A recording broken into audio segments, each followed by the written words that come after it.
Hi అండి. నేను ఈ వీడియోలో చాలా సింపుల్గా టేస్టీగా చికెన్ కర్రీ ఏ విధంగా చేయాలనేది చూపిస్తానండి. నేను ఏ విధంగా చేస్తానన్నది కూడా మీతో షేర్ చేసుకుంటున్నాను.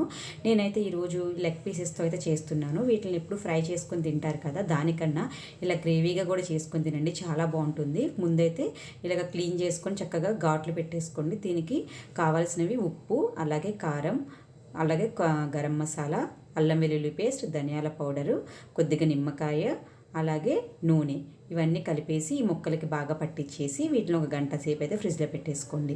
తర్వాత మనకి కావాల్సినవి ఏంటంటే ఉల్లిపాయలు, టమాటా, అలాగే పచ్చిమిర్చి, వీటిని సన్నగా తురుము పక్కన పెట్టుకొని ఒక కడాయి పెట్టేసుకొని దాంట్లో బిర్యానీ దినుసులు వేసేసుకోండి. తర్వాత ఈ తురిమిన ఉల్లిపాయలు వేసుకొని అవి మగ్గడానికి త్వరగా ఉప్పు అలాగే పసుపు వేస్తే త్వరగా మగ్గుతాయి.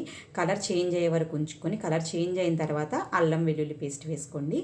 అది కూడా పచ్చివాసన పోయినాక టమాటా ముక్కల్ని వేసుకొని ఈ టమాటా ముక్కల నుంచి ఆయిల్ సపరేట్ అయ్యే వరకు అయితే మూత పెట్టి ఉంచుకోండి. ఇలా ఆయిల్ సపరేట్ అయిన తర్వాత మీకు కావాలంటే కారం ఈ టైంలో వేసేసుకోవచ్చు. నేను టమాటాలోనే నేను కారం ఇంకా వేయలేదు, ఎందుకంటే ఇక్కడ దొరికే పచ్చిమిరపకాయలు ఏవైతే ఉంటాయో బెంగళూరులో అవి చాలా కారంగా ఉంటాయి. సో అవి వేసాను. అలాగే ముక్కలకున్న కారం అయితే నాకు సరిపోతుంది.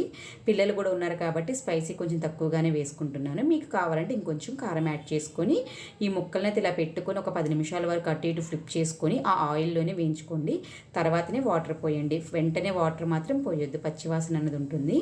సో అవి కొంచెం వేగినాక ఇలా వాటర్ పోసి వాటర్ అంతా కూడా దగ్గరికి అయ్యే వరకు అయితే ఉంచుకొని మీకు సాల్ట్ సరిపోకపోతే సాల్ట్ కూడా అడ్జస్ట్ చేసుకొని ఫైనల్గా అయితే కొరియాండర్ వేసుకోండి, కొత్తిమీర, తర్వాత కొద్దిగా గరం మసాలా కూడా వేసుకొని ఇలా దగ్గరికి అయ్యేంత వరకు కూడా మీరు ఉడికించుకుంటే చాలా బాగుంటుందండి చికెన్ కర్రీ. లెగ్ పీసే కాదు, మామూలుగా చికెన్ పీసెస్తో కూడా గ్రేవీ కర్రీ ఈ విధంగా చేసుకుంటే సింపుల్గా టేస్టీగా చాలా బాగుంటుందండి. బిగినర్స్ కూడా ఈజీగా చేసుకోవచ్చు. అంతేకాకుండా రుచి అన్నది చాలా నచ్చుతుంది మీకు. ఒకసారి ట్రై చేయండి. నా వీడియో నచ్చితే సబ్స్క్రైబ్ చేసుకోండి.